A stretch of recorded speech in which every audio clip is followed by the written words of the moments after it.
Bonjour à tous, c'est Manu de Frandroid et aujourd'hui je vous propose de comparer deux smartphones sortis récemment et qui ont beaucoup fait parler d'eux, à savoir le OnePlus 5 et le Honor 9. Tout d'abord, parlons design. Alors que Xiaomi, Samsung et LG ont fait le choix de proposer quelque chose de novateur, le Honor 9 et le OnePlus 5 sont vraiment très conventionnels, mais avec pour les deux, de belles finitions. Le petit plus du Honor 9, c'est que son dos est parfaitement lisse, là où sur le OnePlus 5, les modules photos sont saillants. Les deux téléphones sont très agréables en main et proposent un capteur d'empreinte à l'avant, ce qui est plutôt pratique lorsque l'appareil est posé sur un bureau. En clair, nous avons là deux beaux produits avec un air vraiment premium. Honor mise cependant sur l'originalité avec ses couleurs aux reflets iridescents.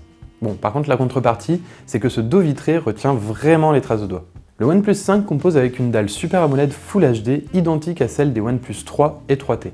Les couleurs sont d'ailleurs plus fidèles que sur le Honor 9 qui mise davantage sur un fort contraste et une saturation excessive pour chatouiller la rétine.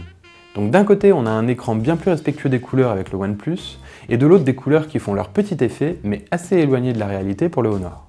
C'est ici une question de goût et tout dépend si vous avez envie de vous en prendre plein les yeux ou si vous préférez avoir quelque chose de plus réaliste. Heureusement, il est possible dans les deux cas de calibrer la température des couleurs de façon très simple dans les paramètres du téléphone. Côté photo, le OnePlus 5 compose avec un double capteur Sony, l'un de 16 mégapixels et le second de 20 mégapixels avec une configuration proche de celle de l'iPhone 7 Plus, puisque le second module est un zoom qui multiplie le grossissement de l'image par 1,33. Et clichés s'en sortent bien, notamment pour les gros plans avec le téléobjectif qui permet de très beaux résultats et un effet bokeh très satisfaisant. Cependant, en basse luminosité, l'intérêt du second capteur est remis en question puisqu'il n'est tout simplement pas utilisé. Les clichés ne sont pas vraiment mauvais, mais restent assez décevants.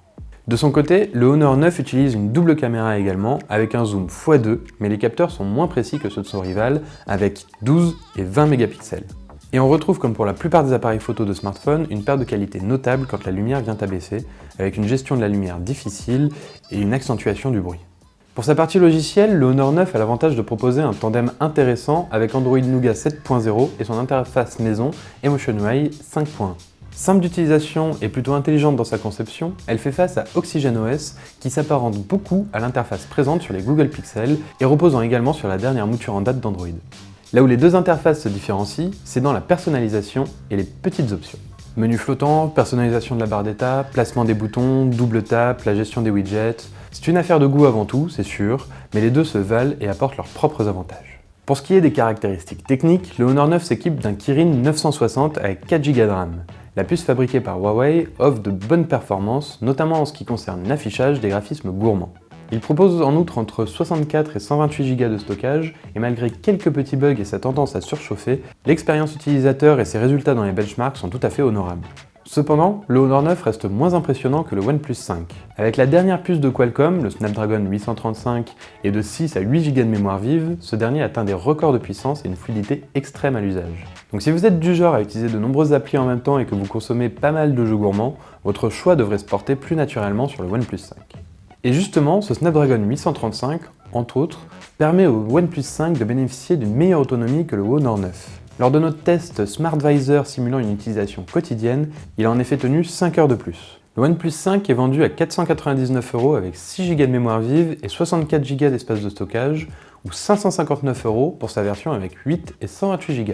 Le Honor 9 est quant à lui proposé au prix de 429 €, moins 30 € de remboursement différé, ce qui revient à un prix de 399 €, ce qui est déjà bien plus accessible. OnePlus a décidé pour son dernier flagship d'augmenter aussi bien la qualité que le prix, là où Honor a préféré garder un tarif similaire au modèle précédent, le Honor 8. Et donc au final, lequel choisir ? À cette question, malheureusement, je ne pourrais pas vous apporter une réponse claire et précise, puisque ça va dépendre de vous avant tout.